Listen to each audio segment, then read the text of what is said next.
Voilà la salle qui se remplit tranquillement après ce déjeuner. Voilà, du poisson le jeudi, hein. C'est ça l'innovation aussi en matière de restauration. Il n'y a pas que en formation professionnelle qu'on innove ici à Biarritz. Bienvenue à tous donc pour cet après-midi de travail absolument qui va être dense, hein, comme l'a été la matinée et comme l'a été la journée d'hier. On est beaucoup plus aujourd'hui en mode collaboratif, hein, par rapport à la journée d'hier où on était sur le mode un peu politique, au sens noble du terme, j'allais dire.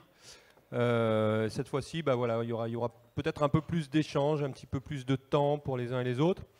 Je vous rappelle ici, hein, deux ateliers cet après-midi avant la remise des Innov Trophées par Mac Lesguy, voilà, qui viendra en chair et en os, mais oui, il était là hier soir, donc on est sûr de compter sur sa présence. Un enfant du pays d'ailleurs, voilà. Bayonne, Biarritz, tout ça, c'est les endroits qu'il a fréquentés pendant son enfance. Il pourra vous en dire plus tout à l'heure. Ça, ce sera à partir de 16 h. D'ici là, donc, une conférence, une table ronde où vous pourrez, je pense, échanger. Je vous rappelle l'appli que vous avez sans doute tous téléchargé, que ce soit sur Android ou sur Apple. C'est ConnexMe. Hein, vous avez tout simplement sur votre moteur de recherche et télécharger cette appli qui vous permet d'interagir. Comme on le fait à chaque fois qu'une conférence se termine, on mettra un nuage de mots pour dire quels sont les mots qui ont été le plus utilisés dans les commentaires sur les conférences. Voilà, ça permet d'avoir une idée, c'est rigolo en plus. Donc on fera ça. Vous dire que pour ce soir, donc c'est la soirée du marché. Hein. Je sais que beaucoup ne viennent quasiment que pour ça. C'est vraiment un must de cette université d'été, d'hiver, pardon. Oh là là, déjà la 15e. Il faut vous munir déjà de vêtements un peu chauds, hein, je crois, parce qu'il y a quelques mètres à faire quand même à pied. Et puis de votre bracelet. Je crois que c'est ça un peu la condition sine qua non pour rentrer au repas. Voilà, et puis pour les plus courageux d'entre vous, ça se terminera au Duplex, une boîte de nuit juste derrière, où je crois que vous avez accès libre. Voilà, c'est Royal au Bar ce soir pour le centre info. Voilà pour les informations. Demain, eh bien, des tables rondes également qui se poursuivent. Je n'ai pas dit qu'aujourd'hui il y avait des ateliers qui sont au -1, mais je pense que les gens qui sont inscrits, ils sont déjà, parce que c'est des ateliers qui sont complets. Vous pouvez aussi aller voir nos amis des étudiants du DU, diplôme universitaire intelligence collective, qui sont juste à côté, le salon Diane, voilà, qui d'ailleurs nous suivent en direct, donc les étudiants de l'université de Cergy-Pontoise, qui font cette animation, qui vous permettent de phosphorer pendant 10 minutes un petit peu sur l'innovation en matière de formation professionnelle. Donc voilà, là aussi c'est ludique, mais ça peut déboucher sur des choses intéressantes, donc n'hésitez pas. Si vous avez quelques minutes à leur consacrer, c'est juste en sortant, voilà, sur la droite. Le salon Diane, il y a aussi un espace presse. Enfin voilà, c'est un endroit aussi où on peut prendre un petit peu de repos et de recul par rapport à toutes ces conférences où les informations sont très très riches. Vous parlez aussi des lycéens du lycée professionnel Paul Bert qui vous accueillent. C'est ceux qui sont chargés de tout l'accueil à partir de l'entrée dans le salon jusqu'à l'accès aux salles, voilà, qui scannent vos badges régulièrement. Lycée Paul Bert de Bayonne, c'est la filière accueil, relations clientèle. C'est important pour eux parce que ça fait partie de leur cursus, hein, c'est un moment fort. Ils seront évalués sur ce qu'ils font pendant cette université d'hiver, voilà, sorte de formation pratique. Donc réservez-leur le meilleur accueil, même si au départ c'est eux qui vous proposent de vous accueillir. On parle aussi des étudiants de l'Executive Master en Management de la formation de l'Université de Paris-Dauphine, cette fois-ci, qui étaient avec nous déjà il y a 2 ans, si ma mémoire est bonne, et qui, eux, nous permettront d'avoir des comptes rendus sous diverses formes de tout ce qui se dit, de tout ce qui s'échange ici, histoire de laisser une trace de cette oralité. Voilà, donc demain, Gérard Larcher fera la clôture à 12h30. D'ici là, je vous le disais, donc 3 conférences avec mon excellent confrère Clément Dupuis, hein, que vous retrouverez ici en plénière. Et puis à partir de 14 h, ça aussi on vous l'a dit, mais on vous le répète, vous pourrez assister, ceux qui le souhaitent en tout cas, à la conclusion de la première université entreprise, en fait, qui se tient juste à côté à l'espace Bellevue. Hein, vous demandez, tout le monde vous renseignera. Voilà, c'est une des nouveautés avec les Innov Trophées de cette université d'hiver 2018, la 15e. Et voilà, ça vous permettra peut-être d'avoir une autre vision, le prisme entreprise pour cette université. Là aussi, le thème, c'est bien sûr la formation Professionnel, je crois que j'ai à peu près tout dit. Voilà, hier, la ministre du Travail que l'on a écoutée et qui a été fort intéressante. On va parler maintenant de la conférence qui va nous rassembler jusqu'à 15h30, innover dans la reconnaissance des compétences. On a parlé ce matin de la transition écologique, transition numérique. Là, on va parler de reconnaissance et on va vous écouter. Georges Asraf, bonjour à vous. Avec vos invités que je vais vous laisser présenter. Vous êtes le représentant, on peut dire, de la Commission nationale de la certification professionnelle, CNCP. Juste après vous, donc, on retrouvera Mac Lesgui pour la remise des trophées. Je vous laisse la parole. Merci beaucoup. Bonjour à toutes et bonjour à tous. Donc, on va faire le plus difficile dans un colloque, c'est-à-dire essayer de vous faire passer un certain nombre d'informations, de messages, de réflexions au moment de la digestion, ce qui n'est pas toujours d'une grande évidence. Donc, on a un sujet qui tourne autour des innovations et de la reconnaissance des compétences à travers différents instruments ou différents outils. Alors, vous voyez que je suis très bien entouré puisque je savoure aujourd'hui, par exemple, que la parité ne soit pas respectée. Voilà. Donc, je le dis. Ces 5 experts, je décale pour ne pas dire expertes, parce qu'on pourrait se méprendre, ces 5 experts, qui vont intervenir autour de moi et que je vais essayer avec lesquels je vais essayer d'échanger et on essaiera d'échanger avec la salle. Alors, aujourd'hui, ce qui nous anime, c'est par rapport au contexte actuel, aux évolutions actuelles, on a une accélération des facteurs de transformation de la société. Alors, je ne reviens pas largement dessus, sur tout ce qui est évolution technologique, innovation, mode d'organisation, mode d'exercice du travail, rupture dans les carrières de vie professionnelle, etc., etc., mobilité, donc je ne reviens pas. Vous avez fait le point hier, ce matin, donc je peux passer déjà à l'étape suivante. En tout cas, cette accélération, elle met l'accent sur la nécessité de sécuriser les parcours de vie professionnelle. Ça, c'est une dimension, je dirais, centrale et qui fait référence pour les uns et pour les autres. Il y a 2 dimensions de sécurisation. Il y a une dimension qui est plutôt protection individuelle et protection collective qui relève du droit. Et puis il y a une autre dimension qui est portée par l'individu, qui est liée à sa qualification ou aux signaux de sa qualification qu'il peut mobiliser et qui constitue pour lui un pilier de sa sécurisation de parcours. Hier, la ministre a utilisé d'ailleurs une expression tout à fait intéressante. Elle a dit que c'était une arme de paix, la qualification et la compétence pour le salarié. Donc ce qui nous réunit cet après-midi, c'est tout ce qui est la question de la reconnaissance de ces compétences et de leur signalement. En d'autres termes, comment on les formalise, comment on les repère chez un individu, comment on les évalue, comment on les signale. Et vous allez voir que le type d'intervention qui aura lieu après ma première prise de parole nous amène à des aspects tout à fait complémentaires de ce qu'on observe aujourd'hui dans le paysage. Parce qu'il nous ramène finalement à quelque chose qui est commun aux présentations, c'est les outils de référencement actuels qui existent aujourd'hui. L'inventaire, vous savez, l'inventaire qui est né avec la loi de 2009, qui s'est développé essentiellement en 2015, accéléré dans sa construction par le processus de lien avec le CPF. Et puis, il y a le répertoire national des certifications professionnelles, le RNCP. Et cet après-midi, ce qu'on va vous présenter, c'est qu'autour de ces outils de référencement qui concernent à la fois le financement des dispositifs et leur signalement, eh bien, vous aurez comme première présentation un dispositif qui a vocation à être dans l'inventaire. Il n'y est pas encore, mais enfin, Marie, je vous le dis, voilà. Il a vocation à être dans l'inventaire, qui est le dispositif autour d'une plateforme assez innovante qui s'appelle PIX et qui permet d'évaluer et de certifier un certain nombre de compétences de nature numérique. Donc c'est la présentation qui vous sera faite par Marie Bancal, qui se présentera juste après. Puis, dans un deuxième temps, nous aurons une présentation de ce qu'on met dans le répertoire national des certifications professionnelles. Vous savez, on a souvent l'habitude de dire qu'il n'y a pas de définition juridique de ce qui est dans le RNCP.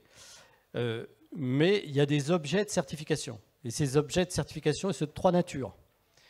Il y a ce qu'on appelle des diplômes, et c'est Claire qui présentera ceux de l'éducation nationale, qui sont déclinés en blocs de compétences. Claire, à ma droite. Il y aura ensuite des titres à finalité professionnelle déclinés en blocs de compétences, c'est-à-dire les nouveaux outils de signalement, de construction. Et ce sera Astrid Destombes, à ma droite, qui vous présentera leur déclinaison en blocs de compétences. Et puis ensuite, on passera à la 3e catégorie d'objets de certification qui sont enregistrés au RNCP, c'est-à-dire les CQP.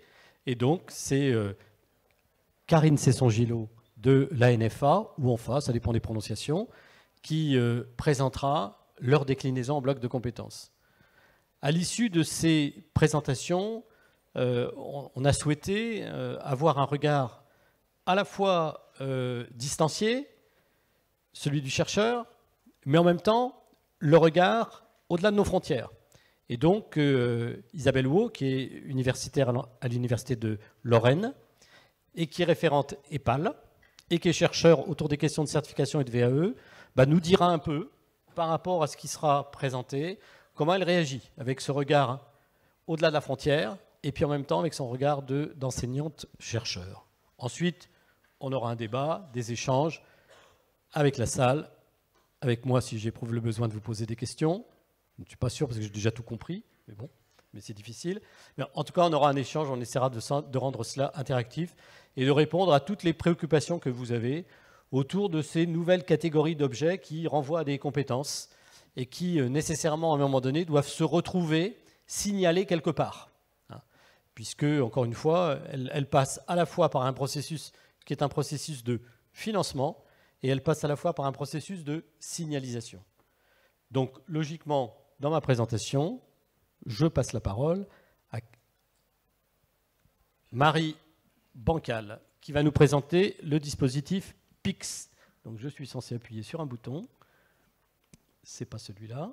Donc, back. Pourquoi est-ce que je n'ai pas mes slides? Les voilà. Merci. Il suffit de dire. Hein. Marie, à vous. Bonjour, Marie Bancal, je suis responsable des partenariats et du développement chez PIX. Donc PIX, c'est une plateforme en ligne d'évaluation et de certification des compétences numériques. À la base du projet, il y a en fait un besoin exprimé par le monde professionnel au sein d'une instance une de ces instances qui ont pour vocation de faire dialoguer le monde professionnel et le ministère de l'Éducation nationale, de l'enseignement sup et de la recherche. Cette instance, c'est le CN2E. Et dans cette instance a été exprimé le fait que finalement aujourd'hui, il n'y avait pas forcément d'outils qui permettaient d'objectiver le niveau de maîtrise des compétences numériques. On parlait beaucoup de transformation numérique, transformation des usages, impact sur les métiers, mais finalement, il n'y avait pas forcément d'outils qui permettaient de véritablement mesurer quelle était la maîtrise réelle des gens sur les compétences numériques. Et le ministère, un peu interpellé sur le sujet, et qui par ailleurs avait déjà des bribes de solutions, des réponses qui commençaient à être un peu datées, mais qui existaient, qui étaient le B2I et le C2I, s'est lancé dans un projet de refonte totale pour créer un nouveau dispositif d'évaluation et de certification, et ça a donné PIX. Aujourd'hui, PIX est structuré comme une entité publique, autonome, sous tutelle des ministères. Et c'est un service qui a 3 objectifs. Le premier objectif, c'est de pouvoir mesurer les compétences numériques. Alors, comment on mesure les compétences numériques? D'abord, en s'appuyant sur un référentiel. Ce référentiel, il comprend 5 domaines de compétences, 16 compétences. Il est décliné du référentiel européen DIGCOMP. Donc, il y a eu la volonté dès le début de s'ancrer dans un référentiel européen pour donner un sens qui puisse dépasser, on va dire, les frontières françaises. Et ce référentiel, il se décline jusqu'à la maille la plus fine, qui est l'acquis d'apprentissage. Et ces acquis d'apprentissage, il y en a 700 dans le référentiel. Donc on est vraiment sur un référentiel à une maille extrêmement fine dans l'analyse des compétences numériques. Je ne sais pas si vous arrivez bien à lire les intitulés, mais en tout cas, une autre des particularités de ce référentiel, c'est que c'est les compétences numériques entendues au sens large. On couvre aussi bien des sujets très outils. Derrière traitement de données, concrètement, il y a tout ce qui concerne la capacité à utiliser un tableur, des choses comme ça. Et puis, il y a d'autres éléments qui sont plus de la culture numérique, de la sensibilité aux enjeux du numérique, des sujets sur l'identité numérique, la présence en ligne, des notions de sécurité. Donc, on a vocation à pouvoir balayer de façon assez large ce sujet des compétences numériques. Avoir un référentiel, c'est bien. Après, comment on positionne un individu sur ce référentiel? Par le biais d'épreuves. Et ces épreuves, elles ont pour objectif de mesurer la réelle maîtrise des savoir-faire. Donc, dans la majeure partie de nos épreuves, on n'est pas sur du déclaratif, on est sur une mise en situation qui est le plus proche possible de l'environnement réel de travail ou dans sa vie personnelle de quelqu'un dans les usages du numérique. Pour vous donner un exemple, une des épreuves, ça va être, on vous montre une photo et on vous dit quelle est la commune, quel est le code postal de la commune dans laquelle a été prise cette photo. Vous voyez une plage avec un chien, la plage ressemble à toutes les plages, le chien à tous les chiens. Vous pouvez rentrer la photo dans Google Images, ça ne va pas vous dire grand-chose, en tout cas pour l'instant. Et donc la question c'est, et il n'y a pas le code postal dans les yeux du chien. Donc comment fait-on? En fait, il faut savoir que dans un fichier, il y a des métadonnées. Dans ces métadonnées, il y a les coordonnées GPS, et que si on rentre les coordonnées GPS dans l'outil qui va bien, on trouve le code postal. C'est une question, je vous rassure, qui n'est pas de niveau 1, qui est plutôt de niveau 5 ou 6. En tout cas, ça vous permet juste de vous donner une idée de la nature des questions qu'on pose. On est dans l'idée d'être sur quelque chose de ludique, qui pose un challenge, et qui permet de mesurer la réelle maîtrise de la compétence, puisque quelqu'un qui ne connaîtrait pas ce sujet des métadonnées, qui ne maîtriserait pas le sujet de comment on arrive à partir de coordonnées GPS à avoir une localisation, ne pourrait pas rapporter la preuve de la maîtrise de sa compétence. Dernier élément sur la mesure, comment on arrive à accueillir une grande diversité de publics au sein d'un même référentiel, puisque dès le départ du projet, il y a cette vocation de s'adresser aussi bien à un public scolaire, universitaire, que du monde professionnel, qu'un citoyen, quelle que soit sa situation, qui souhaite savoir où il en est. Bien parce que les épreuves sont propulsées par un algorithme adaptatif. C'est-à-dire que finalement, le référentiel, il va d'un niveau 1, qui est vraiment la première marche du numérique, à un niveau 8, qui est plutôt un niveau d'expertise. Quand vous rentrez sur une compétence, on vous propose une question de niveau 2-3. Et puis, en fonction de vos succès ou échecs aux différentes questions, l'algorithme recalcule une présomption de niveau et du coup, va vous proposer des questions qu'il suppose être de votre niveau. Voilà. Et donc, votre parcours d'épreuve va s'adapter en fonction de vos succès ou échecs aux questions. Et ça permet ensuite, à la fin d'un test, de donner un résultat qui est un positionnement entre 1 et 8 sur une compétence, qui est votre niveau, et un nombre de pics qui est corrélé au niveau, sachant que quand on somme les nombres de pics obtenus sur chacune des compétences, on a son score en pics, qui est un peu son positionnement sur les compétences numériques. Ça, c'est sur l'aspect mesurer les compétences numériques. La mesure, c'est déjà bien, mais mesurer pour mesurer, ça ne sert pas à grand-chose. Donc, dès le début, il y avait l'idée de se dire, qu'est-ce qu'on fait de la donnée qu'on a sur les individus à l'issue de ces tests de positionnement? Et là, on bascule sur le deuxième objectif, qui est de contribuer au développement des compétences numériques. Sur ce développement, il y a plusieurs éléments. D'abord, on se rend compte que quand vous créez un compte, que vous passez des épreuves sur Pix, alors c'est déjà disponible, c'est gratuit, tout un chacun peut se créer un compte et passer des épreuves. En fait, vous avez envie d'aller au bout des tests, vous avez envie de trouver quel est le code postal voilà, où a été prise la photo, vous avez envie de... Et donc, de facto, comme on est en environnement ouvert, vous pouvez très bien aller sur Internet et chercher à comprendre comment réussir la question qui vous est posée. Et donc, on est vraiment dans le apprendre en se testant, c'est-à-dire qu'en général, à la fin d'un test, vous en savez plus qu'au début, sauf si vraiment vous étiez déjà en maîtrise de la compétence. C'est un premier élément assez important dans le développement des compétences. Donc, en même temps qu'on mesure, on contribue à commencer à développer la compétence. Ensuite, un deuxième élément sur le développement des compétences, c'est le fait qu'à la fin d'un test, sur les sujets sur lesquels vous n'avez pas réussi à mobiliser la compétence qu'on cherchait à évaluer, on va vous proposer des recommandations ciblées de formation. Alors, formation, c'est plutôt du tuto dans la première marche. C'est vraiment du contenu très court qui va vous permettre, la prochaine fois que vous êtes exposé au même type de questionnement, de pouvoir y répondre positivement. Là, on est dans une logique où nous, on référence des contenus qui sont disponibles sur Internet. On n'est pas en production de contenu, on référence des contenus disponibles librement sur Internet. Et puis, un dernier élément sur ce développement des compétences numériques, c'est que je vous disais qu'on peut librement se créer un compte sur Pix. Il y a en parallèle toute une offre à destination des organisations professionnelles, qu'elles soient publiques ou privées, qui va permettre de lancer des campagnes d'évaluation et d'avoir de la donnée structurée sur ces équipes pour savoir où elles en sont et pouvoir construire des parcours de formation individualisés. Donc ça contribue à ce deuxième objectif de développement des compétences numériques. Le dernier élément, c'est la valorisation des compétences numériques. Alors, bien évidemment, valorisation via l'obtention d'une certification. Donc, comme le disait Georges, on a pour objectif, effectivement, à court terme, d'être inscrit à l'inventaire. On n'y est pas encore pour une raison très simple, qui est qu'on a organisé nos premières sessions de certification en décembre et qu'on avait besoin de valider le modèle avant de rentrer dans un processus d'inscription. Sur la certification, petite particularité, pour obtenir une certification PIX, il faut déjà avoir eu une expérience préalable sur la plateforme. Il faut déjà s'être constitué un profil de compétences. Et la certification, en fait, vient attester de ce profil que vous vous êtes constitué. C'est-à-dire que si vous avez atteint un niveau 3 en recherche d'informations, eh bien, le jour de la certification, on va venir voir si effectivement vous avez ce niveau 3 sur ce domaine-là. Ça veut dire que ça nous permet de pouvoir certifier avec un niveau de confiance très grand de la maîtrise ou non des compétences numériques, sans pour autant rejouer tout le match, parce qu'on a 700 acquis d'apprentissage et qu'on ne pourrait pas, dans une session de certification, aller rebalayer tout le référentiel. Donc on va juste aller tester la crête du profil et se dire, est-ce qu'effectivement, dans des conditions d'examen, la personne est capable de reproduire ses exploits, et donc, est-ce qu'elle a bien ce profil de compétences ? Donc ça, c'est un élément très important de la valorisation des compétences numériques. Après, il y a des éléments déclinés. Vous vous créez un compte quand vous êtes sur Pix. Ce compte, c'est le vôtre et il vous suit tout au long de la vie, quelle que soit la situation dans laquelle vous êtes. Et donc, ça vous permet de facto de pouvoir valoriser vos compétences numériques vis-à-vis de tout type d'acteurs, vis-à-vis de toute situation.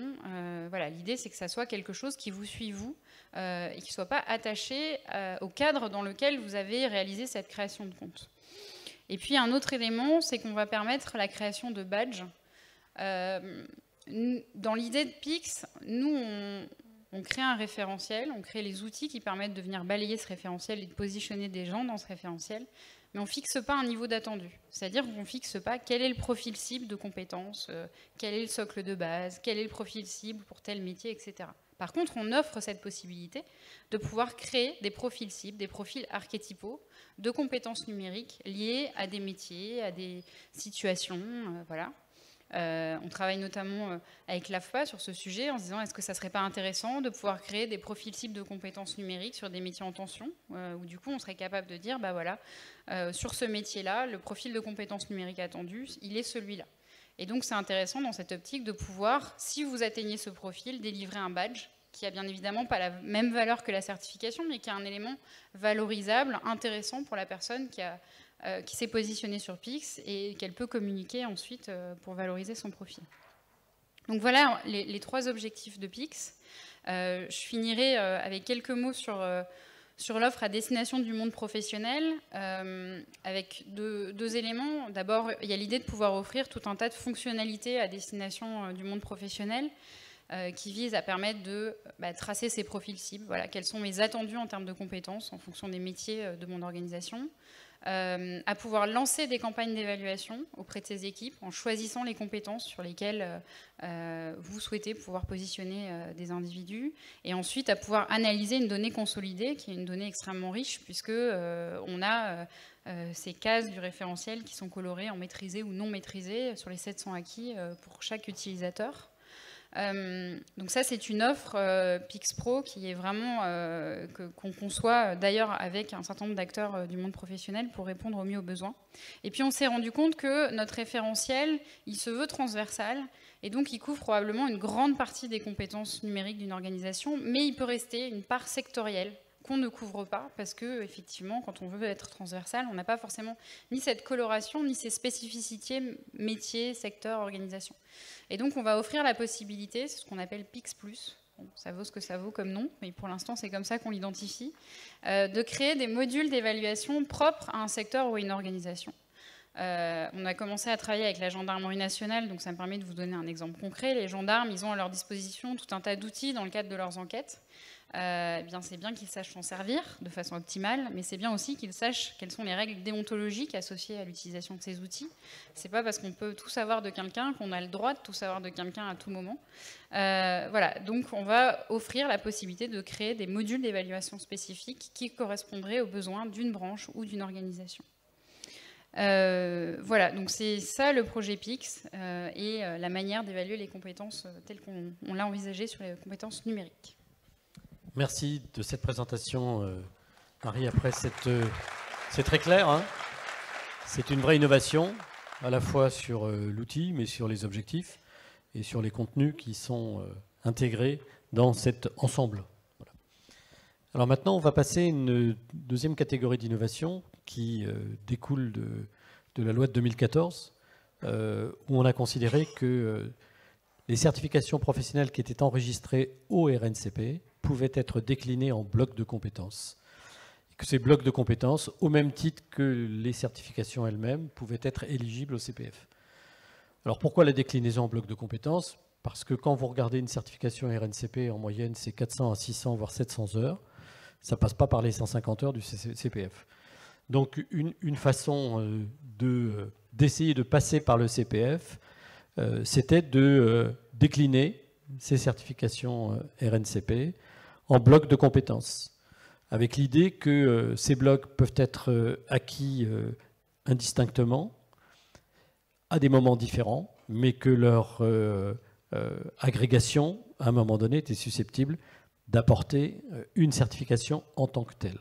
Donc on va voir à travers 3 exemples aujourd'hui, encore une fois, d'objets qui sont enregistrés au RNCP, diplôme, titre à finalité professionnelle CQP, comment les acteurs se sont emparés de cette possibilité de déclinaison, comment est-ce qu'ils cherchent à la mettre en œuvre aujourd'hui, et finalement, quelles sont les innovations qui sont derrière, parce que il faut dire qu'ensuite, quand nous observons l'arrivée des blocs de compétences dans le répertoire, eh bien, il y a je dirais, il y a une matérialité de l'imagination des organismes qui est absolument exceptionnelle. Mais ce qui rend aussi le dispositif bloc de compétences, à un moment donné, extrêmement complexe.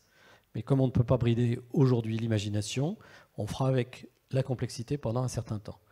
Mais pour l'instant, regardons comment du côté de l'éducation nationale, et donc Claire Ariston va prendre la parole, se présenter et prendre la parole, et nous expliquer comment l'éduc arrive à décliner ces blocs de compétences, ces certifications, ces diplômes en blocs de compétences. Merci Georges. Bonjour à tous. Je sais que plusieurs d'entre vous attendaient de voir Yves Beauvois, qui est chef du bureau de la formation professionnelle continue au ministère de l'Éducation nationale aujourd'hui. Et donc, il aurait cassé un peu la parité attendue par Georges. Malheureusement, il ne pouvait être avec vous, donc il m'a demandé de le remplacer aujourd'hui. Et donc, j'interviendrai sur ce sujet des blocs de compétences. Donc, je suis son adjointe au sein du bureau de la formation professionnelle continue. Alors, la formation professionnelle continue au ministère de l'Éducation nationale, c'est environ 500 000 personnes formées tous les ans, donc entre 480 et 520 000. Donc, pour vous donner une petite idée du volume, et ça représente 49 millions d'heures stagiaires sur l'ensemble du réseau qui est présent sur tout le territoire ultramarin également, donc 137 GRETA, donc des groupements d'établissements d'enseignement public qui mettent en commun leurs moyens matériels et humains pour répondre aux besoins des organisations sur un bassin d'emploi. Donc, de fait, je dirais, ce volume d'heures stagiaires et puis d'individus que nous accompagnons nous a conduit depuis plusieurs années à nous interroger sur, alors au départ, je dirais dès 2009, un grand chantier sur la modularisation des formations, et je ne parle pas là de certification, je parle bien de modularisation des formations. Donc on était dans le processus d'apprentissage et d'accès à la compétence par la formation, donc un sujet qui avait déjà interpellé nos équipes. Il est certain que le cadre réglementaire de la loi du 5 mars a pour nous, 2014, a pour nous en fait permis de nous enclencher en fait, dans une poursuite de dynamique qui, si elle avait déjà été initiée, a permis, en s'appuyant sur cette loi, de conduire une réflexion et surtout de remplir cette idée d'innovation. Donc, on avait à l'esprit le diplôme, donc construit dans le cadre des CPC, donc des commissions professionnelles consultatives, et tout le monde a à l'esprit la construction de ces diplômes qui sont constitués et là je vais essayer de faire normalement d'unités certificatives de diplômes, donc qui sont un ensemble cohérent d'activités professionnelles. Et le choix a été fait au niveau du ministère, après plusieurs réflexions, plusieurs analyses, de retenir que cet ensemble de cohérents d'activités professionnelles, en fait, représente un bloc de compétences. Alors,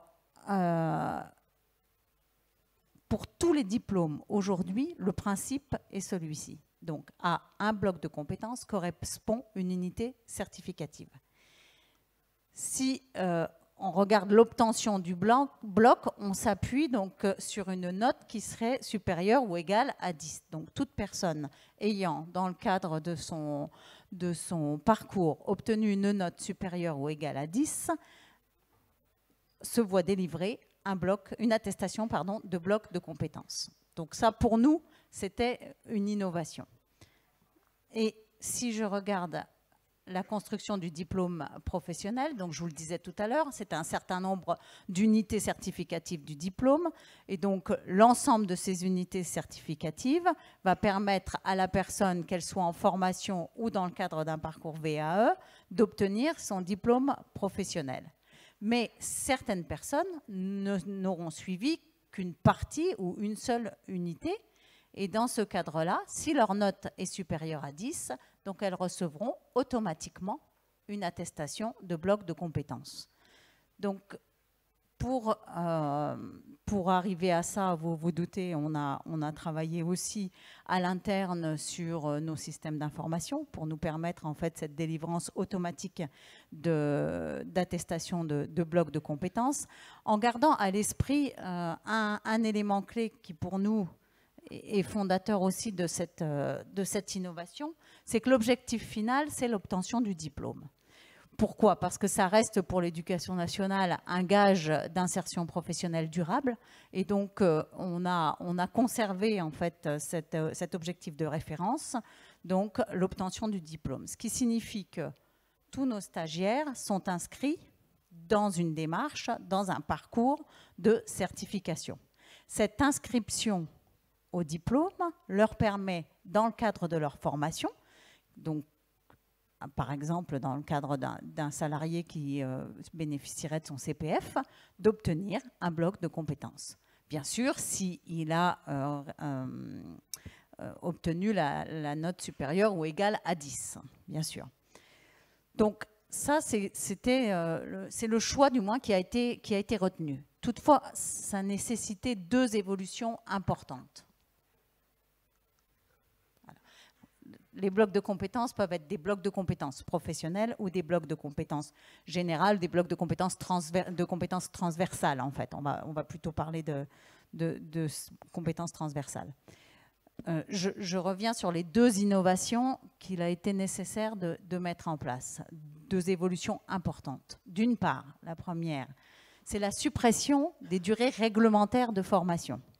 Donc, c'est-à-dire que aujourd'hui, pour se permettre d'atteindre le bloc de compétences pour les adultes, il n'y a plus de repères, d'obligations en fait réglementaires en termes de durée de formation. C'est bien le travail du positionnement pédagogique qui va permettre de déterminer la durée du parcours pour l'atteinte de l'objectif de certification.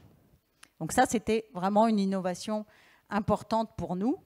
Et l'intérêt surtout, c'est que cela permet de prendre en compte effectivement l'expérience, les acquis du stagiaire, mais aussi de lui donner le temps nécessaire d'atteindre son objectif. Donc, on est dans l'idée d'être au rythme choisi du stagiaire.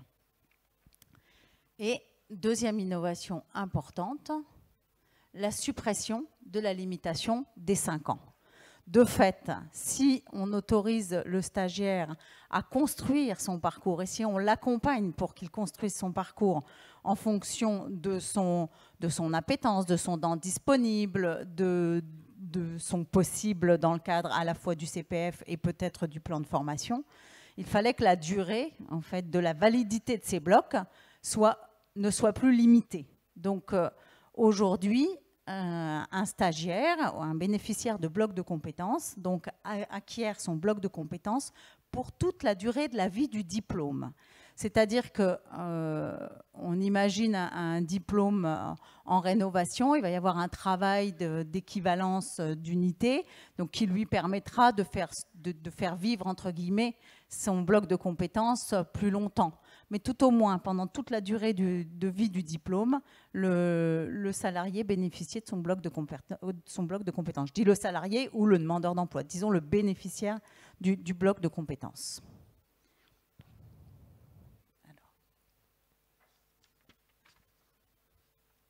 Alors, je pense que le mieux, en fait, c'est que je vous illustre le concept par quelques exemples. Donc, j'en ai choisi 4 parce que ça me semblait bien illustrer les différentes possibilités d'utilisation des blocs de compétences. Donc, on imaginerait le cas de Kevin, par exemple, qui en 2014 a réussi son bac pro et il est inscrit en première année de BTS. Il quitte sa formation à la fin de la première année de BTS et quand il quitte sa formation, il valide 2 unités certificatives du BTS MUC. On est en 2014, les textes n'étaient pas encore passés et malgré tout, il a validé ces 2 unités. Elles sont conservées.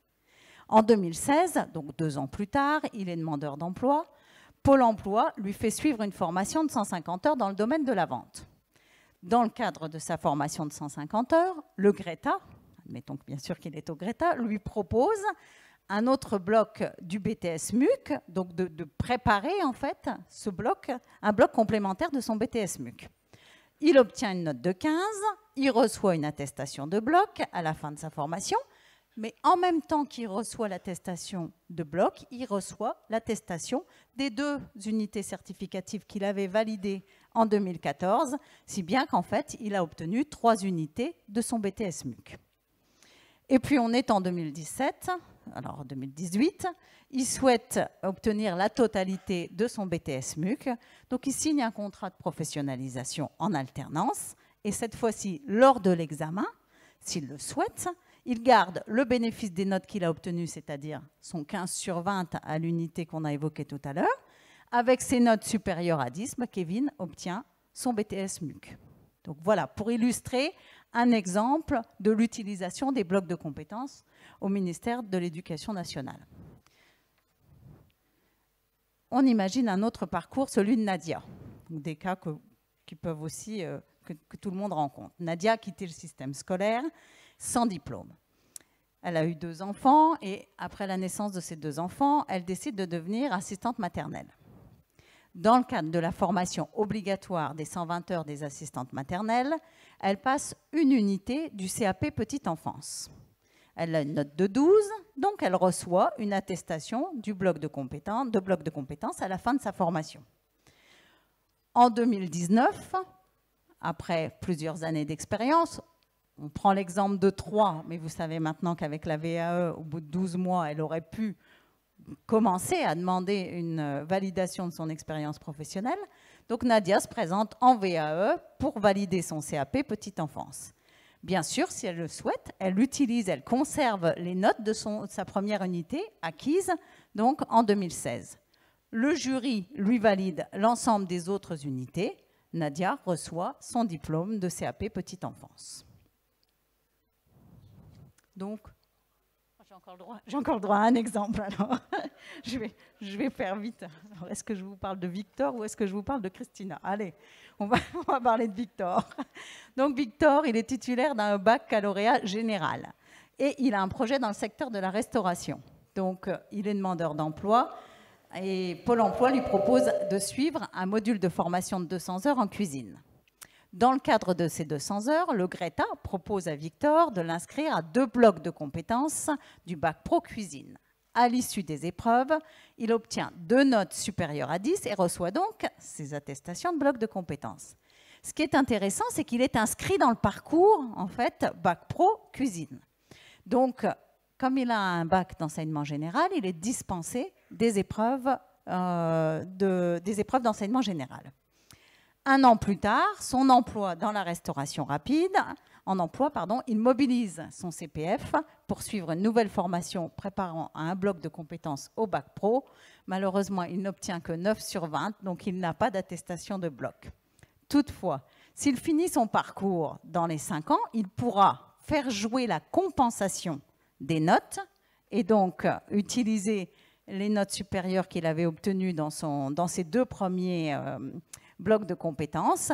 Et donc, 4 ans plus tard, il décide de faire par la VAE un parcours qui lui permet d'obtenir son Bac Pro en 2021. Voilà, pour illustrer. C'était simplement en fait pour vous donner une petite idée de comment nous, on va utiliser demain ces blocs de compétences. Comment on les utilise même aujourd'hui, puisque dans le réseau, nous avons construit et adapté l'offre de formation qui correspond à cette vision bloc de compétences.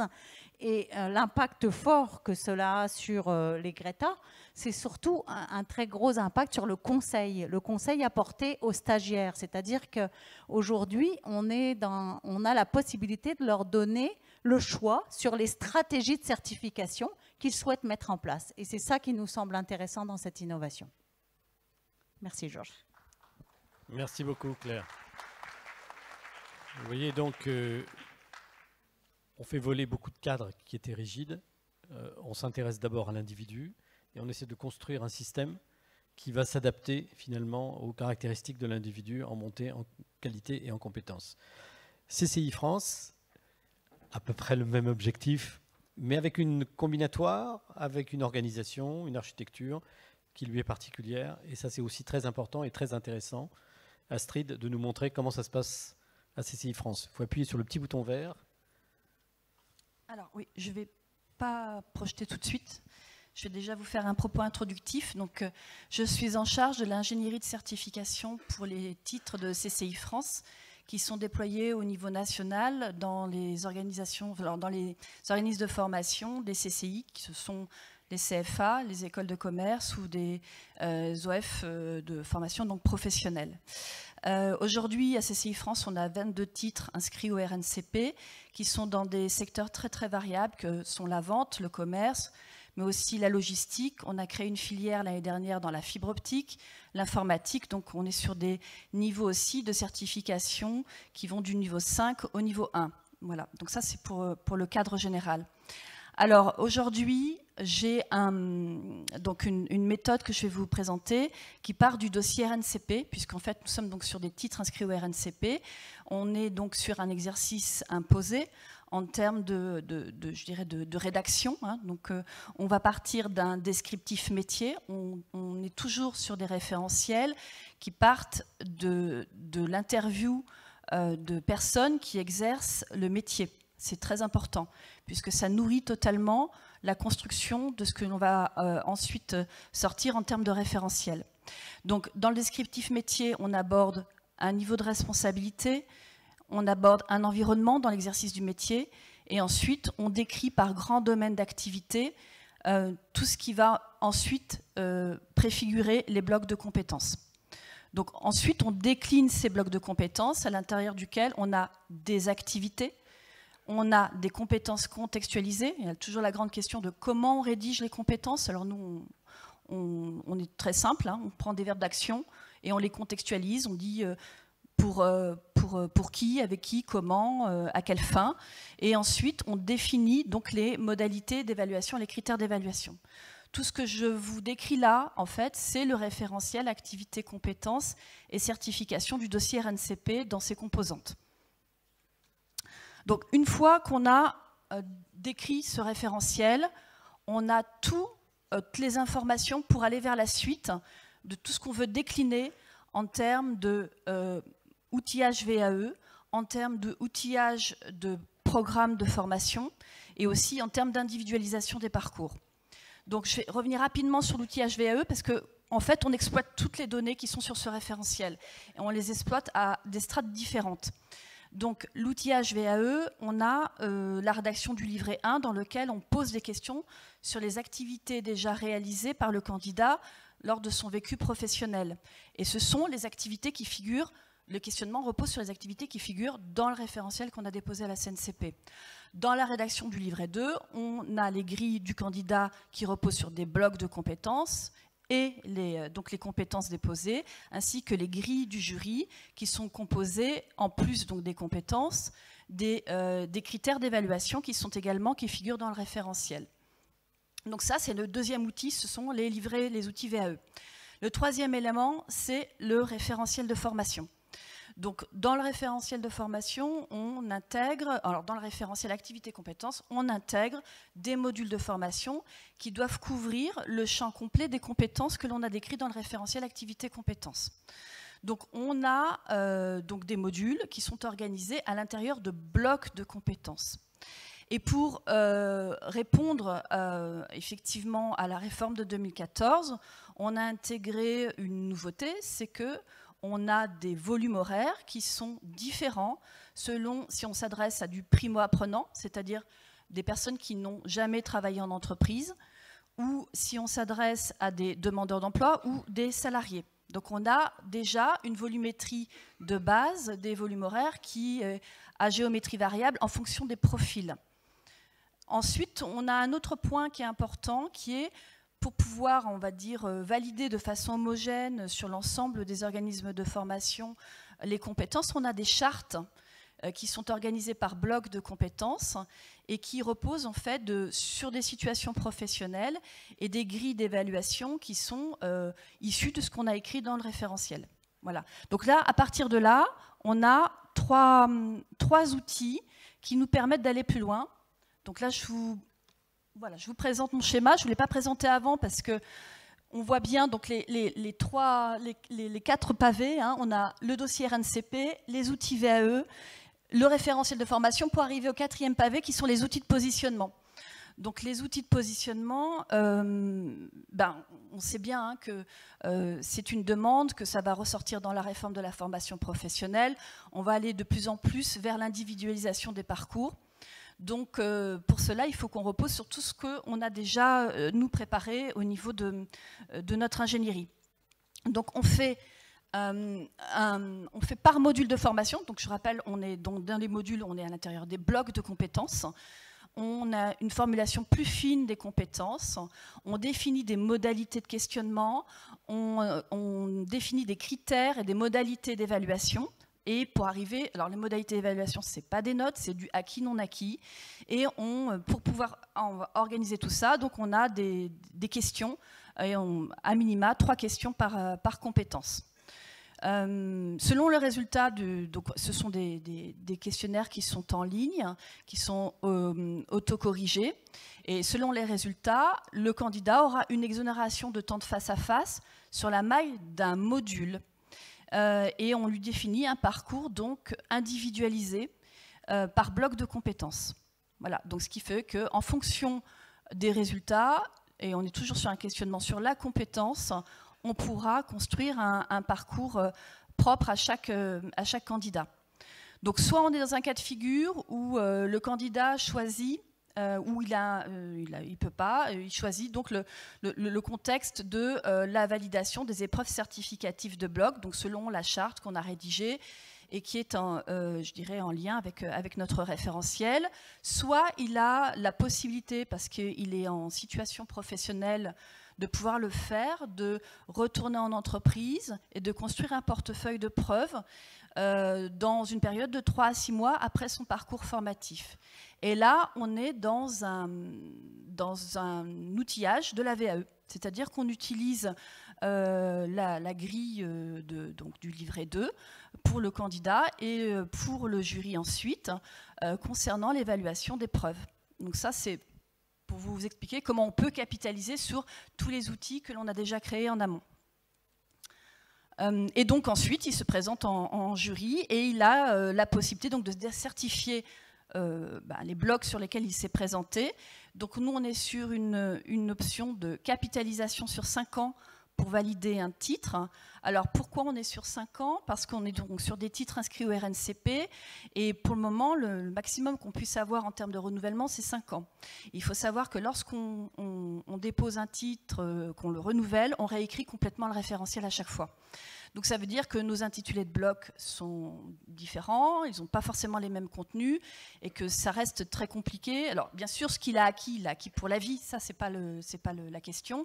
Mais après, ça reste sur toute la construction, puisqu'on est sur un jeu de construction avec les blocs de compétences. Toute la construction, elle peut s'opérer qu'avec des blocs qui sont cohérents dans un même référentiel en fait. Voilà, et donc, ou sinon, il valide son titre. Je voudrais faire un dernier point et un focus sur l'individualisation des parcours, puisqu'en fait, avec effectivement ces titres inscrits au RNCP qui sont construits en bloc de compétences, on a vraiment réfléchi avec la réforme à essayer de donner le plus possible l'accès au titre. Et on a un exemple de titre d'assistant de direction qui repose en parcours complet sur 5 blocs de compétences. Ces 5 blocs sont obligatoires pour tout le public qui est en primo-apprenant, parce qu'on développe leur spectre d'employabilité, donc il faut qu'ils aient validé les 5 blocs. Par contre, pour un salarié ou un demandeur d'emploi ou un candidat à la VAE, la validation reposera que sur 3 blocs. Je m'explique. Dans les 5 blocs, on a 2 blocs qui sont des blocs socles de compétences dans la bureautique. Donc là, on est sur un titre d'assistant de direction bureautique et administratif. Donc ça, c'est vraiment le cœur de métier. Et puis ensuite, on a 3 blocs qui sont l'un sur une orientation d'assistanat commercial, l'autre assistanat de gestion ou le dernier assistanat en RH. Et c'est vrai que on essaye donc du coup de pouvoir construire un parcours soit par la VAE, soit pour le salarié, sur un objet à la fin qui sera le même, ce sera un titre d'assistant de direction, mais dont le nombre de blocs sera à géométrie variable. Voilà, et puis un dernier point, on a vraiment essayé d'adapter pour les salariés, encore une fois, ces parcours de titres inscrits au RNCP. On a exonéré, bien sûr, de temps d'entreprise, puisqu'en fait, tous nos parcours, sinon, pour les primo-apprenants, sont sous forme d'alternance, où on a un temps d'entreprise qui est très important dans la formation. On a exonéré de contrôle continu. On a vraiment, en plus, on a évoqué tout à l'heure, j'ai été évoqué la VAE. Il y a une vraie logique aussi d'organisation autour de la VAE, puisque les prépositionnements nous permettent d'identifier les besoins en formation, mais si on constate en amont du montage du dossier de preuve que le candidat déficit par rapport à l'objectif du référentiel, on lui propose un parcours de formation et l'alliance du parcours de formation et du portefeuille de preuve nous amène, nous, actuellement à 90% de taux de réussite vers le titre complet à l'issue de la démarche. Et puis un dernier point, puis après j'arrête. Ce sont les passerelles. On a les passerelles inscrites. Les passerelles, c'est aussi un sujet. C'est passerelle entre titres. On a mis en place des blocs communs pour des titres de même niveau. En fait, on a vraiment travaillé là-dessus pour essayer de trouver des ponts entre nos titres en tant qu'organisme certificateur. Et un autre point, on a aussi fait des passerelles avec les certifications à l'inventaire. Puisqu'en fait, nous sommes aussi organismes certificateurs sur des certifications versées à l'inventaire. Les certifications versées à l'inventaire sont sur une maille beaucoup plus fine que le bloc. On est vraiment sur une maille plus fine en termes de compétences, mais ça peut correspondre à des modules, donc sur certains de nos titres. Et les candidats qui pourraient valider ces certifications à inventaire se verraient à ce moment-là exonérés de temps de face-à-face par rapport à l'acquisition d'un bloc de compétences sur un titre. J'ai l'exemple d'une certification qui s'appelle « Mener une négociation commerciale », qui fait 4 jours en face-à-face en certificat de compétences en entreprise et qui correspond à un bloc d'un titre d'attaché commercial qui est un titre inscrit au RNCP à niveau 3 et qui permet d'exonérer de temps de face-à-face sur une partie du bloc, voilà, sur la négociation commerciale. Et puis, un dernier point, ça peut être aussi des passerelles avec la VAE, puisqu'en fait, on a également cet aspect-là. Merci beaucoup Astrid. Vous voyez, on est quand même sur un sujet hyper technique. On n'est pas du tout dans le jargon. Et j'ai enfin compris un certain nombre de choses. Donc je passe la parole à Karine, qui va se présenter et ensuite nous présenter ce que fait la NFA au sein des services automobiles, donc dans une branche qui a une cohérence professionnelle. Mais il y a un très gros travail qui est fait sur les CQP autour de ces idées de déclinaison en bloc. Karine ? Bonjour à toutes et à tous. Donc, comme le disait Georges, donc je suis Karine Cesson-Gillot, je suis directrice compétences et ingénierie à la NFA. La NFA, donc certains d'entre vous connaissent, c'est l'OPCA des services de l'automobile et de la mobilité. Nous sommes dans une branche professionnelle qui a un historique très fort en matière de CQP, puisque les CQP dans la branche existent depuis 1988. Et nous avons délivré en 2017 le 30 millième CQP dans la branche, sachant que nous avons également un très bon taux d'insertion au niveau de ces CQP, puisqu'il est à hauteur de 87%. Rapidement, la branche des services de l'automobile, voilà, juste pour vous la situer, c'est 43 millions de véhicules entretenus, ça représente 126 000 entreprises et près de 400 000 salariés. Alors, en ce qui concerne la thématique de cet atelier qui donc invitait en fait à réfléchir sur l'innovation dans la reconnaissance des compétences dans la branche des services, de façon générale, et plus particulièrement pour moi dans la branche des services de l'automobile, au-delà, plus qu'une innovation, on est dans une démarche innovante, et cette démarche innovante, elle existe en fait dans la mise en synergie de 4 dimensions. Les 4 dimensions, c'est l'architecture des CQP de la branche des services de l'automobile, que nous avons certes, suite à la réforme de 2014, découpé en blocs de compétences, mais nous sommes allés un petit peu plus loin, puisque nous sommes allés jusqu'à l'unité de compétences, mais j'y reviendrai. Cette architecture-là, qui donc va jusqu'à la plus petite maille, permet à n'importe quelle personne, quel que soit son statut, qu'il soit jeune, qu'il soit salarié, qu'il soit demandeur d'emploi, d'y accéder. Deuxième dimension, c'est la mise en œuvre de différentes combinaisons d'accès au CQP dans les projets de certification que nous accompagnons auprès des entreprises. J'y reviendrai en détail parce qu'il y a un schéma en fait qui peut illustrer mon propos, donc je préfère que ce soit visuel.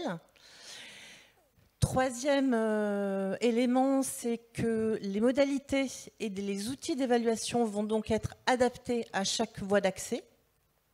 Donc on va avoir des modalités et des outils d'évaluation pour la formation continue et on va en avoir pour la formation initiale.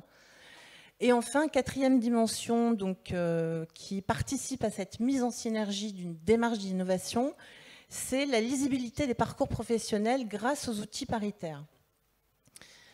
Et du coup, je commence par la fin, parce que ce qui est intéressant en introduction de cette démarche innovante, c'est que nous avons la chance, dans la branche des services de l'automobile, d'avoir 2 outils paritaires qui sont des piliers en fait, de la politique de formation de la branche, que sont le socle de notre répertoire national des qualifications et notre répertoire national des certifications. Ce sont 2 outils paritaires qui sont intégrés à notre convention collective, qui font partie de notre convention collective et qui nous permettent, donc le répertoire national des qualifications recense l'ensemble des métiers de la branche, sachant que la branche, c'est quoi? C'est tout ce qui concerne le véhicule dès sa sortie de l'usine jusqu'à sa déconstruction, mais qui intéresse également à la fois le véhicule industriel et la moto. Donc vous voyez que c'est assez large en passant par des métiers comme le contrôle technique ou les métiers du stationnement avec le parking. Enfin, donc voilà, c'est assez large. Donc ce RNQSA, Répertoire national des qualifications des services de l'automobile, recense donc l'ensemble des qualifications pour 17 domaines d'activité de la branche des services de l'automobile. Et pour chaque domaine, nous avons des qualifications qui correspondent à des échelons. Chaque qualification, la volonté des partenaires sociaux a été que pour chacune des qualifications, il était possible d'y accéder grâce à un certificat de qualification professionnelle. Donc on a un système intégré entre la qualification et la certification de branche. Après, nous avons également, dans les accès possibles à la qualification, reconnus dans notre répertoire des certifications propres à la branche, des diplômes et des titres. Mais, encore une fois, la volonté des partenaires sociaux, ça a été que pour chaque qualification, il y avait un certificat de qualification professionnelle qui permettait d'y accéder. Et ça, c'est très important, et c'est vraiment le fondement, en fait, de la politique de formation de la branche, et grâce à quoi, en fait, on peut innover à partir de ce socle fondateur. Alors, pour revenir sur la première dimension, sur l'architecture des CQP, c'est le vert. Hein.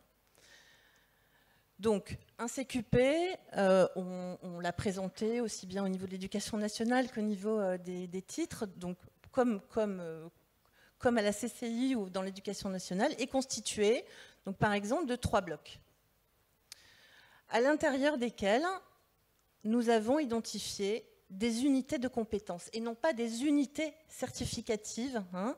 On est bien là dans une maille plus petite que le bloc de compétences.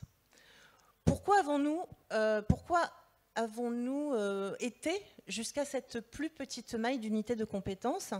Parce que bien évidemment, comme le disait Georges tout à l'heure, il y avait la possibilité de mobiliser son CPF, mais pas au-delà de 150 heures. Mais pour nous, ce n'était pas suffisant, parce qu'il était hors de question qu'un salarié qui était en poste parte 150 heures, même s'il avait capitalisé toutes ces heures de DIF qui ont été transformées en CPF, en formation. Et donc, il nous fallait identifier des unités de compétences qui peuvent correspondre, et ça c'est en tout cas la taille maximale que nous nous sommes donnée au niveau de la branche, avec les entreprises de la branche, qu'un salarié ne pouvait pas partir en formation au-delà de 4 jours.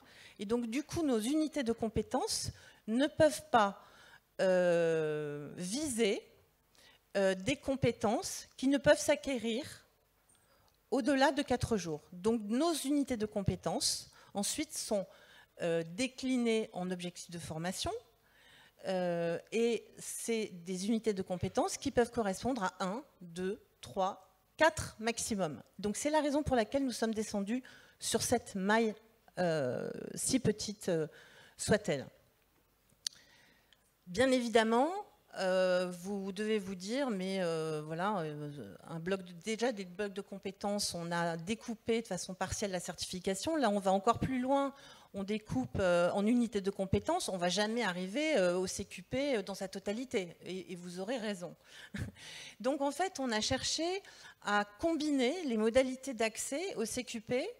Et c'est la raison pour laquelle on propose aux salariés de valider, alors, par exemple, un bloc dans sa totalité par le biais de la validation des acquis. Mais vous voyez dans le bloc 3 qu'on peut également, par la dispense de formation, valider 2 unités du bloc 3 par la dispense de formation. Et finalement, le salarié qui, au préalable, aura eu une évaluation certificative qui aura permis de le positionner par rapport aux compétences à acquérir pour être titulaire de ce CQP, il pourra mobiliser son CPF sur, vous voyez, finalement, 5 unités de compétences dans le cadre du CPF. Et nous avons laissé la possibilité, comme à la CCI d'ailleurs, d'obtenir un CQP dans son intégralité à 5 ans. Pour l'instant, aujourd'hui, on n'a pas pris la décision d'avoir des unités de compétences ou des blocs de compétences acquis à vie, parce que nous sommes aussi dans une branche avec des évolutions technologiques très très fortes, et il ne nous semblait pas opérant ni réaliste de permettre à ce que ces blocs ou ces unités de compétences soient acquis à vie. Donc, troisième dimension sur laquelle je voulais revenir, ça c'est pas moi, pardon. Ce sont les modalités et les outils d'évaluation qui sont adaptés à chaque voie d'accès. Donc, je vous ai parlé de la formation continue. Donc là, dans le cadre de la formation continue, nous évaluons donc, sur la base des unités de compétences. Il nous fallait un outil qui permette cette démarche d'acquisition progressive, de ne pas nous lancer dans des mises en situation sur des petites unités. Il fallait quelque chose de flexible, d'agile. Je ne sais pas si vous vous souvenez, à l'occasion de la conférence d'hier, on a parlé de la démarche innovante qui devait faire preuve d'agilité, de remise en question, de droit à l'erreur, etc. Alors là, pour moi, c'est une illustration, entre guillemets, de l'agilité. C'est le fait que chaque unité de compétences dans le cadre de la formation continue va pouvoir être évaluée par le biais d'un questionnaire d'évaluation qui va recenser une vingtaine de questions portant sur l'unité de compétences. L'application va sélectionner de façon aléatoire 15 questions sur les 20, et c'est ce qui nous permettra d'évaluer la compétence dans le cadre de la formation continue. C'est vraiment un outil dédié aux salariés qui permet un système de capitalisation par des validations intermédiaires. Et puis, dans le cadre de la formation initiale, c'est là plutôt classique. On est sur l'évaluation sur la base de blocs. Et là, nous avons, mais comme nous le faisions par le passé pour des modules, sauf que là, nous l'avons adapté à la maille des blocs, des mises en situation, des études de cas et des entretiens. Donc, il y a à la fois des évaluations intermédiaires, et puis nous avons, pour l'ensemble des personnes qui présentent un CQP, mis en place un entretien par narration d'activité qui est sous la houlette en fait, des partenaires sociaux. C'est un jury paritaire donc composé d'un représentant salarial, d'un représentant patronal et d'un formateur qui est extérieur à la formation. Et malgré le fait, par exemple, qu'un candidat ait obtenu la totalité de ses blocs lorsqu'il se présente au jury, il est fort possible, en tout cas nous avons laissé la possibilité au jury, que nous avons souhaité souverain, qu'il ne délivre pas le CQP au candidat. Pourquoi? Parce que l'entretien par narration d'activité va s'attacher à identifier la détention par le candidat des compétences clés du CQP. C'est comme si on rebalayait et si on réinterrogeait la totalité en fait, des compétences nécessaires pour l'acquisition du CQP, qui, je vous le rappelle, est en lien avec la qualification et permet du coup d'accéder à un métier. Donc voilà en quoi notre démarche est innovante.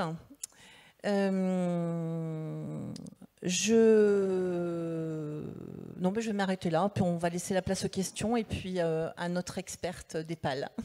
Merci beaucoup Clarine. C'est là aussi, dans un univers assez compliqué, une explication relativement claire et compréhensible, je dirais, de cet ensemble de complexité qu'on met en place, mais c'est la contrepartie aussi de l'individualisation que l'on recherche. Donc, Isabelle, maintenant votre regard. Merci. Oui, bonjour à tous. Donc, comme le disait Georges, je vais essayer d'intervenir à partir d'un double regard, celui du chercheur. Je suis chercheur en sciences de l'éducation et je me suis beaucoup intéressée aux questions de validation d'acquis. Et par ailleurs, je suis depuis 2 ans maintenant experte sur la plateforme EPAL. Alors, EPAL, qu'est-ce que c'est? C'est une plateforme multilingue destinée à soutenir le développement de la formation des adultes en Europe. Alors évidemment, derrière cette plateforme numérique, eh bien, on va trouver tout un réseau d'acteurs, chercheurs, praticiens, professionnels qui en permanence échangent, partagent tout un ensemble de ressources, partagent tout un ensemble de retours d'expérience, partagent aussi tout un ensemble de projets. Donc vous avez, doit s'afficher théoriquement voilà, derrière moi, donc une présentation de cette plateforme. En tout cas, l'expérience que je tire, moi, de cette activité sur EPAL, c'est qu'il y a effectivement beaucoup à apprendre des initiatives menées un peu partout en Europe sur ces questions de reconnaissance des compétences qui font l'objet de notre discussion aujourd'hui et qui s'exprime de manière variée dans toute l'Europe et qui rencontre à peu près le même type de préoccupation que celle que nous avons énoncée depuis hier. Alors tout d'abord, si vous me le permettez, quelques réactions sur les interventions qui précèdent. J'ai noté au fur et à mesure des interventions un certain nombre de mots qui me semblent récurrents et qui me semblent intéressants à retenir pour illustrer finalement, commencer à illustrer ce que nous pouvons entendre par innovation dans le domaine de la reconnaissance des compétences. Alors, plusieurs mots qui sont revenus de manière récurrente: développer, valoriser, qui était très présent, valoriser, certifier, et, faire des passerelles entre les dispositifs, utiliser en particulier la VAE, et puis une autre récurrence qui me semble intéressante aussi à relever, cette idée de mise en cohérence, cette idée de mise en synergie. Les mots utilisés ne sont pas nécessairement les mêmes, mais on sent une volonté de mettre en cohérence, de comprendre dans un même mouvement ce qui est de l'ordre de la vie professionnelle, la vie dans toutes ses dimensions, la manière dont on vit son activité professionnelle et d'autre part la manière dont on la certifie ou la manière dont on la développe par le biais de la formation. Alors si l'on regarde ce qui se passe en Europe sur ces questions-là, pour faire rapide, on pourrait dire qu'on peut observer en matière de reconnaissance des compétences en Europe deux grands types de stratégies, qui ne sont d'ailleurs pas nécessairement antinomiques. Des dispositifs, des initiatives, des stratégies plutôt tournées vers la valorisation, c'est-à-dire vers la mise en visibilité des compétences de manière à fluidifier les parcours, de manière à permettre aux personnes de signifier leur légitimité finalement à exercer dans une activité donnée, dans un secteur professionnel donné.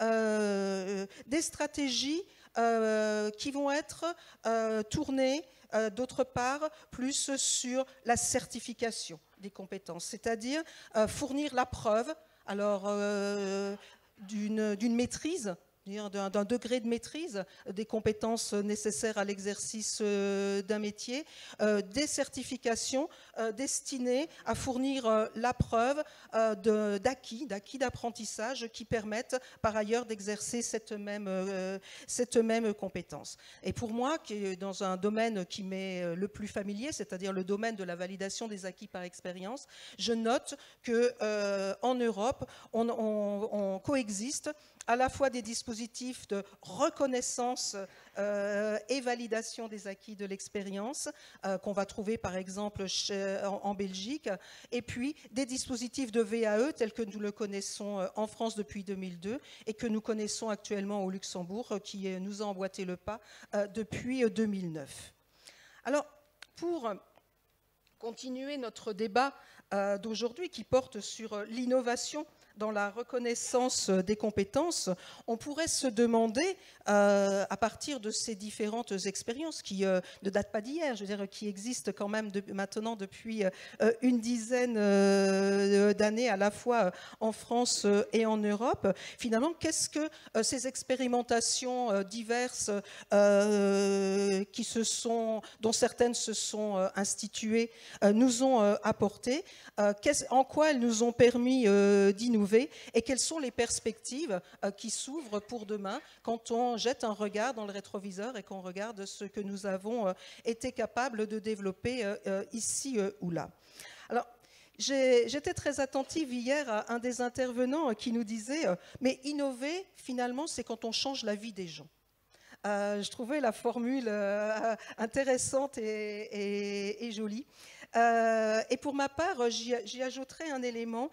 Pour moi, commencer à innover, c'est d'abord commencer à changer de regard sur les choses, c'est-à-dire commencer à imaginer des formes d'exercice de l'activité, des formes de manière de conduire des dispositifs, imaginer d'autres manières de faire, c'est-à-dire se poser cette question toute bête, est-ce que ça pourrait fonctionner autrement? Qu'est-ce qui permettrait finalement d'aller plus loin?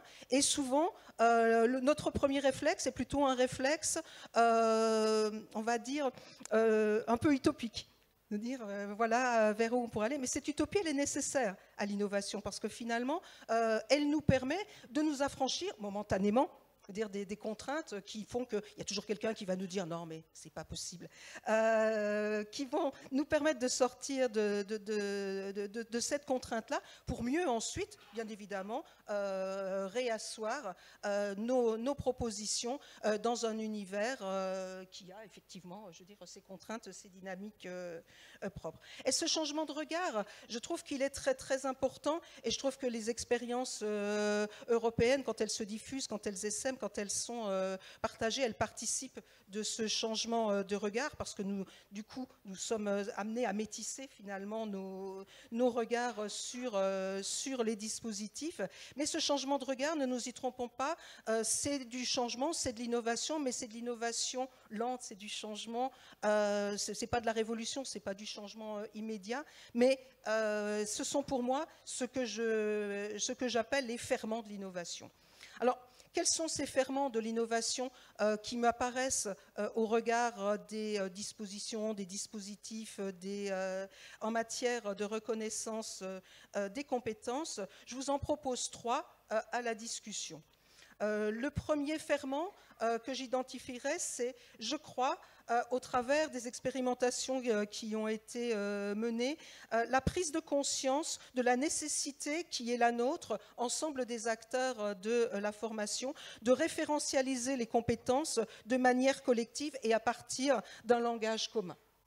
Il ne s'agit pas de s'accorder sur une définition qu'on graverait dans le marbre et dont on ne dérogerait pas. Il s'agit davantage de se demander quelle est la perméabilité entre nos manières de parler la compétence, quel que soit le lieu où on a affaire à cette question des compétences. Donc, comment finalement construire en commun le langage qui va nous permettre d'assurer demain ce continuum emploi-formation dont on parlait hier et auquel, pour ma part, j'ajouterais, je transformerais ce continuum en un triptyque, emploi, formation, mais aussi travail.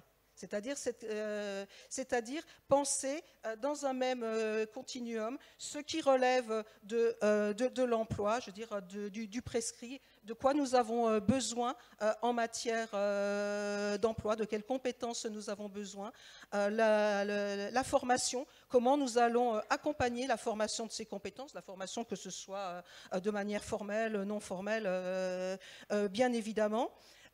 Et puis, cette question du travail, c'est-à-dire comment, finalement, dans l'activité même, je veux dire, peuvent se développer des agirs compétents.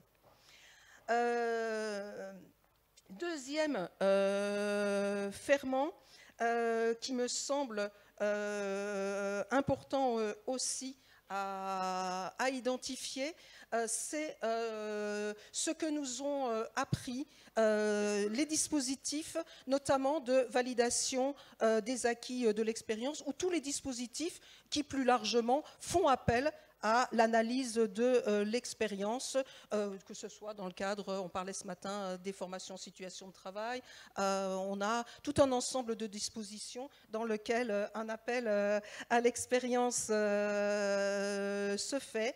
Et il me semble que là, on s'ajoute un regard qui est en train de s'affiner sur un autre type de continuum, qui n'est pas cette fois le continuum dont je parlais tout à l'heure, qui est ce que j'appellerais le continuum de développement. C'est-à-dire comment aujourd'hui nous nous équipons pour penser dans un même mouvement le développement de la personne, le développement de l'activité de la personne et plus largement le développement des territoires par le truchement des deux premiers. Je pense que ce ferment-là est un ferment très, très important parce que ce que nous ont appris les dispositifs qui font appel à l'expérience, c'est que les compétences, elles ne s'acquièrent pas de manière additionnelle. Les compétences ramenées aux côtés de la personne, elles résultent d'une dynamique d'ensemble, de mobilisation d'acquis qui sont de l'ordre à la fois de la connaissance, ce dont j'ai besoin pour comprendre mon activité, qui sont de l'ordre de manière de faire, manière d'être en situation. Et tout cet ensemble-là constitue une possibilité d'agir avec compétence, autrement dit de faire correspondre ma manière d'être, de faire, d'agir avec ce qui est attendu dans les mêmes référentiels dont je parlais tout à l'heure. Et puis le troisième ferment, et je vais finir par cet aspect-là, la question de l'accompagnement. Les différentes expériences qui ont été menées, que ce soit en Europe, et puis on en trouve aussi des éléments dans les présentations qui étaient faites cet après-midi, c'est de se rendre compte qu'il y a nécessairement besoin d'évolution de nos formes pédagogiques pour qu'elles aillent plus dans le sens de l'accompagnement, c'est-à-dire plus dans la manière d'accompagner la formalisation des compétences du côté de l'individu.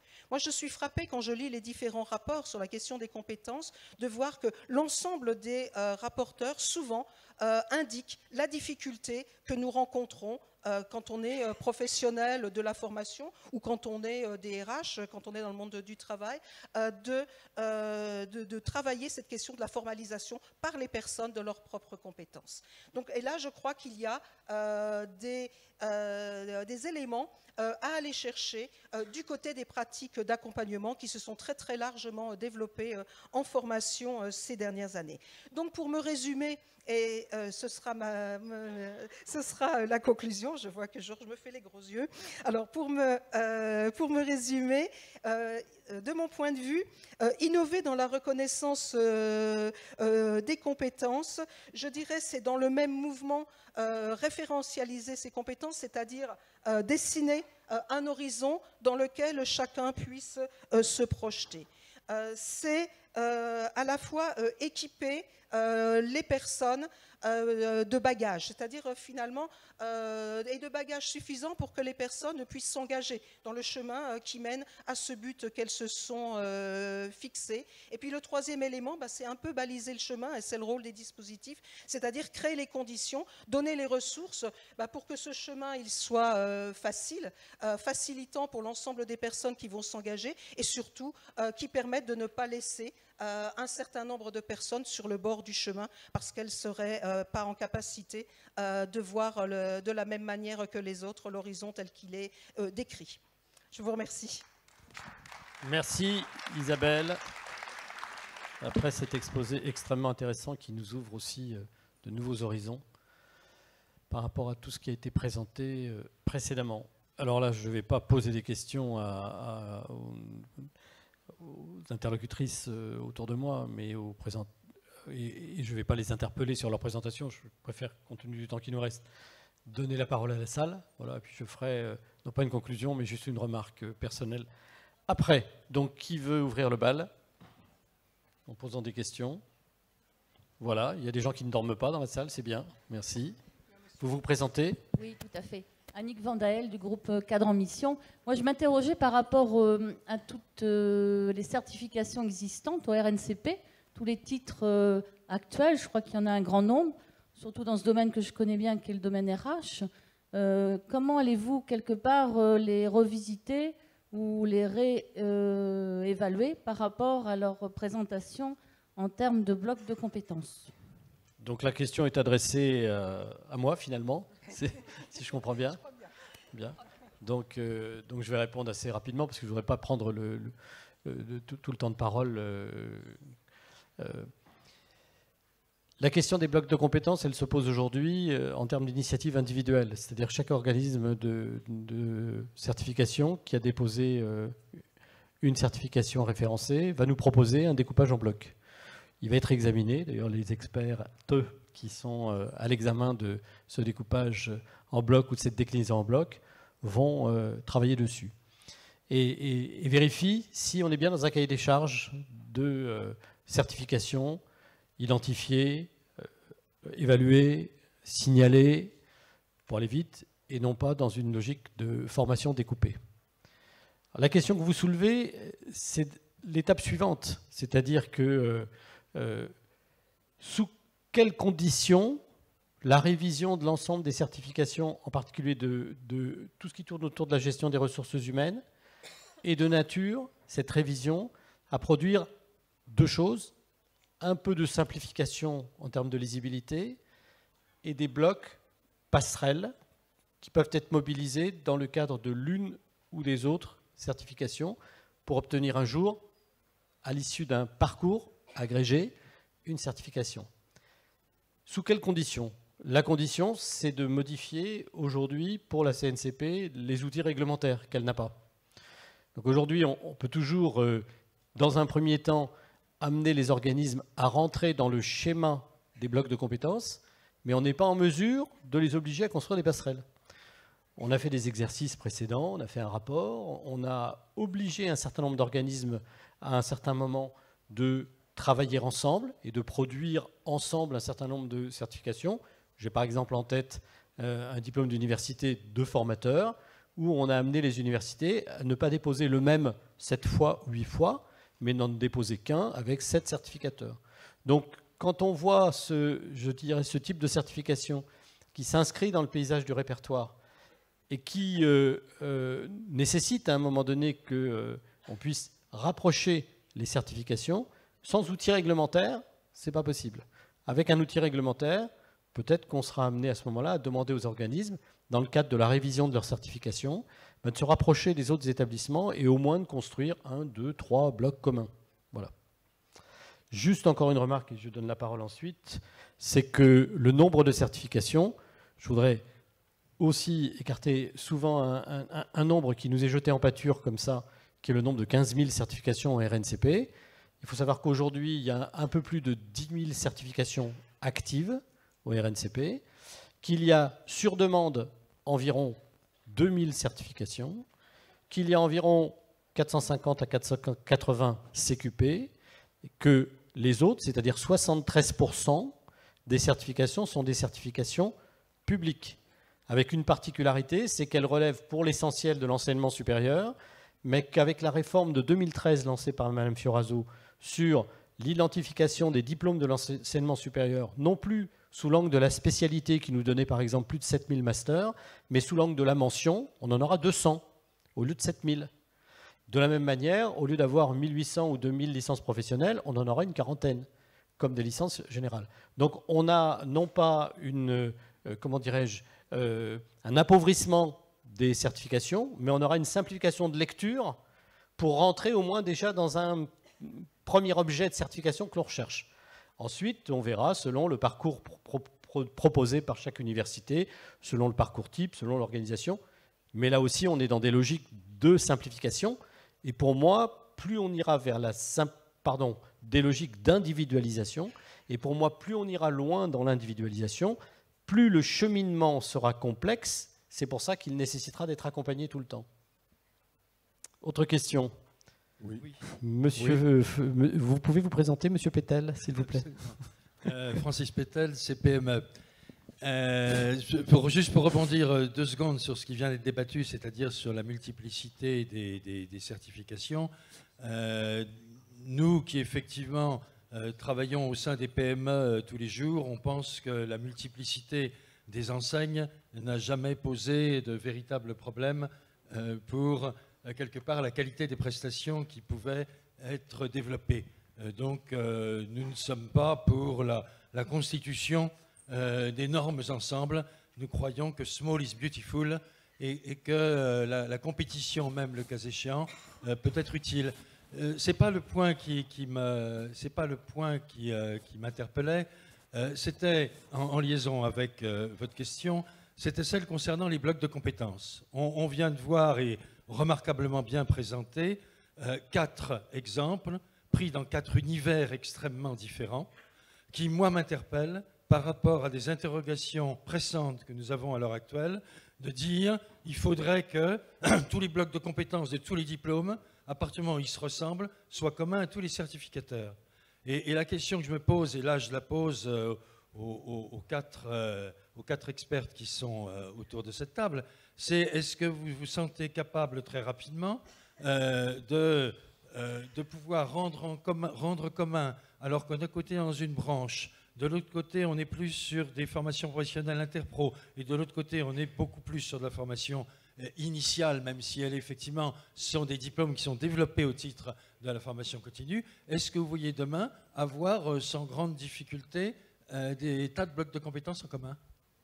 Vous pouvez essayer de répondre ensemble parce que je pense que vous aurez la même réponse. Oui, sans problème. Avec les branches, en tout cas, je pense qu'on aura beaucoup de points communs. Peut-être c'est plus compliqué avec l'éducation nationale. Alors, je ne dis pas que l'exercice va être facile, quand même. Hein.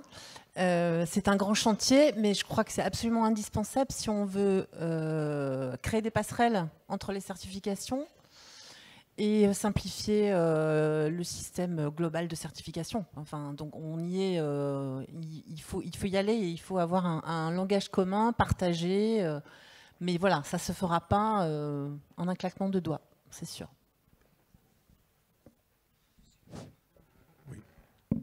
Claire. On a déjà été capable d'innover fortement, vous l'avez vu avec les décisions qui ont été prises ces derniers temps, laissant le temps nécessaire, mais voilà. En tout cas, la réponse, c'est pas non, c'est pas possible. Voilà, ça mettra du temps, c'est compliqué, mais avec la volonté, on devrait y arriver. Monsieur? Oui, donc vous m'entendez? Ouais, c'est bon. Donc Laurent Terme, Unifaf. J'étais très intéressé par Victor tout à l'heure et ses promenades avec ses multiples intervenants. J'ai une question très pratique comme votre intervention, c'est la traçabilité par rapport à ce parcours-là. On note souvent qu'il y a des difficultés dans le fait de rencontrer plus d'interlocuteurs à droite, à gauche. Qu'est-ce que vous avez comme idée pour permettre aux uns et aux autres interlocuteurs, pour l'emploi, etc., de permettre une traçabilité des différents blocs de compétences pour permettre à la personne d'arriver effectivement, en fin de compte, à sa certification sans que ce soit un parcours du combattant? C'est une question sur laquelle on travaille déjà au ministère, en fait, par l'intermédiaire d'un système qui s'appelle e-diplôme, où on conserve une traçabilité de l'ensemble des blocs aujourd'hui dans un système d'information. Donc techniquement, c'est très très complexe, mais vraiment, c'est le système qui est mis en place. Et les divisions examen et concours, en fait, ont été informées et on les a intégrés dans cette réflexion.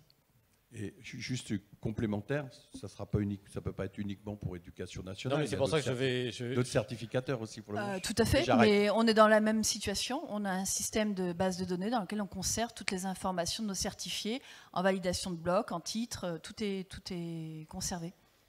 Donc chaque acteur a effectivement sa propre base de données. En ce qui nous concerne, RNCP, donc CNCP et RNCP, nous avons déjà commencé à constituer des logiques d'identification des blocs à travers les fiches répertoires.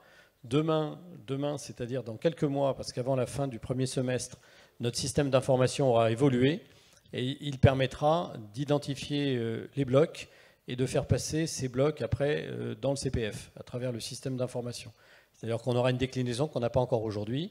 Donc ça, c'est prévu, de sorte qu'ensuite, il y aura possibilité à la fois de traçabilité et possibilité d'agrégation pour obtenir une certification.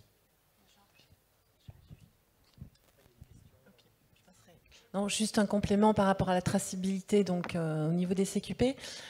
Nous avions un outil qui est en train d'être rénové Et nous gardons bien évidemment la trace de toutes les attestations, enfin de toutes les unités de compétences acquises candidat par candidat. Et à la demande, à ce jour, en attendant que l'outil en fait soit opérationnel, nous pouvons délivrer des attestations de réussite, unité de compétences par unité de compétences. Merci. Christine Brugnot, et puis ensuite je vous passerai la parole. Christine n'a pas de micro. Tout au fond. Merci. Je prendrai encore une autre question parce qu'on doit laisser la salle assez vite. J'espère qu'il n'y en aura pas d'autres. Alors, Christine Brugnot, ministère de l'enseignement supérieur de l'insertion oui, professionnelle. Vous m'entendez voilà. le micro marche, oui. Donc, moi, j'avais une question aussi sur Victor. Alors, peut-être que je n'ai pas bien compris, mais il me semble clair que tu parlais de compensation. Et ma question, puisqu'on réfléchit aussi évidemment à l'enseignement supérieur sur les blocs de compétences, c'est est-ce qu'il y a des mécanismes de compensation entre blocs de compétences, sachant qu'a priori, ça ne porte pas sur les mêmes compétences. Et donc, voilà, nous, c'est quelque chose sur lequel, a priori, on dit non. Hein, un bloc de compétences ne peut pas être équivalent à un autre bloc de compétences, même si ça pose des problèmes dans le cadre aujourd'hui de l'organisation de la réforme du premier cycle de l'enseignement supérieur. Voilà, donc une question sur la compensation entre blocs.